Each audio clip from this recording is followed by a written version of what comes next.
إلا بغينا نوصفو العصر اللي حنا عايشين فيه دابا بشكل ما فغتكون هي الاستهلاك. السعادة كتعني الاستهلاك، ولا بغيتي سعادة أكثر ما عليك غير تستهلك أكثر. هذه كانت غير مقدمة شرح الجزء الرابع من كتاب جلسات نفسية اللي غنتعمقوا فيها أكثر دابا شوية. أنا هنا كنشرح لك كتاب الدارجة بالمغربية بطريقتي الممتعة والرائعة اللي ما غتخليك تحس بالملل. نبداو على بركة الله.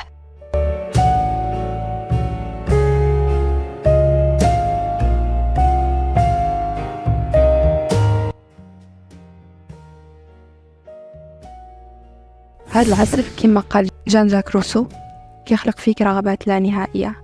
إذن إمتى تقرر أنك صافي وصلتي للحد الكافي من الاستهلاك؟ الإجابة هي لا، عمرك ما غتكتفي، دايما كاين جديد.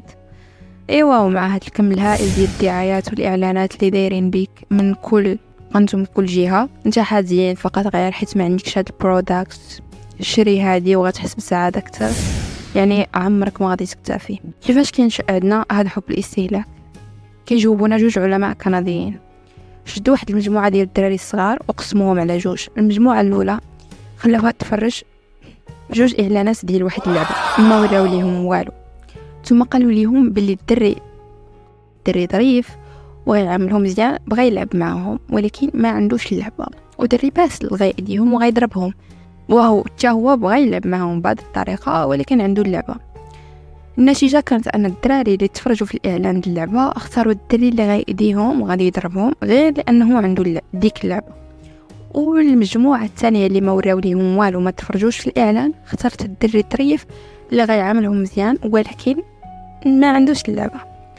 إذا هكا الإعلام كيخلق فيك ديك الرغبة باش دير واحد الحاجة، وخا يكون هادشي على حساب ساعتك وخا يكون على حساب صحتك، وكيخليك تحس باللي انت اللي كتختار ديك الحاجه بارادتك، لكن الحقيقه هي انك منقاد وخاضع لواحد الاراده اللي هي اللي كتسوق بلا ما تحس، وهي اللي كتحدد شنو اللي غيفرحك وشنو اللي غيقلقك.